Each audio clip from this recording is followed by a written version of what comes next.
à tout ça. Qu'est-ce qui s'est passé avec... il croit encore en Lucie Castet, Non, mais elle croit en elle. Le nouveau Front populaire.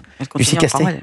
Lucie Castet, peut-être qu'elle croit en elle, mais c'est la seule. Ah, vous avez vu qu'elle a proposé à Dominique de Villepin d'être ministre des Affaires étrangères. Ah ouais. Ça, c'est intéressant, c'est une clarification politique. Ça, exactement. Bah oui. Elle l'a dit sur France Inter, en plus, donc il y a tout dans cette déclaration. L'endroit, la teneur et je suis pas certaine que lui soit ravi qu'elle le dise.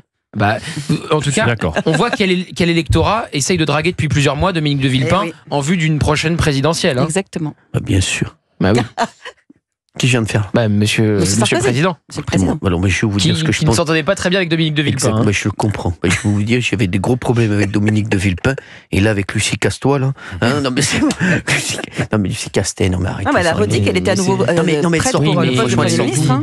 La mairie de Paris, elle sortait de la mairie de Paris. Proposition pour Matignon du nouveau Front populaire. Vous auriez voulu, vous, Lucie Castet d'Artigol? Je n'aime pas les propositions qui surgissent comme ça. Je préfère, moi, les itinéraires politiques classiques, à l'ancienne.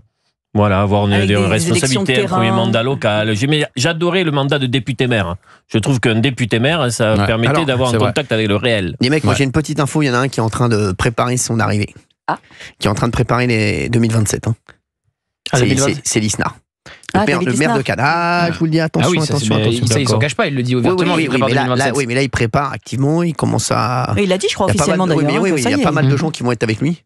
Ça va faire beaucoup de candidats. C'est pas la peine de faire cette tête-là. Vous avez fait la tête de Gilles Verdès quand il va dire des bêtises. Ah bon? Non mais c'est Non mais qu'il prépare, ça c'est sûr. Ça veut dire qu'il soit le favori de la droite pour aller à 2027, c'est autre chose. Ça va faire beaucoup de candidats sur la ligne de départ à droite. Voilà. Valérie Bédaïm, calmez-vous s'il vous plaît. Pardon. Vous êtes en train de devenir folle avec ces foulards. Parce que là on a un Bruno Retailleau qui veut se premier ministrabiliser. Oui. Donc à mon avis, il va faire une matinale demain dans ce sens. Et il est candidat pour être à Matignon, au moins en coulisses. Donc, est-ce qu'il aura gain de cause? Je ne pense pas à cause de l'opposition des députés macronistes. Enfin, c'est quand même intéressant de voir qu'il y a un favori à droite qui s'affirme de plus en plus. Retailleau à Matignon, c'est quand même pas une bonne nouvelle pour le RN, dans la perspective à la prochaine présidentielle. Bien sûr. Oui, pas que des conneries là d'Artigol. Mais je pense que le RN ne pense pas que sur les moules, là, le fric là, il est truite. Le RN pense que Bruno Retailleau n'a pas de chance de se retrouver à Matignon en raison de Gabriel Attal qui en ferait un casus belli. Ça fait 2 fois que je dis casus belli, mais je trouve ça très élégant. Il en ferait un casus belli.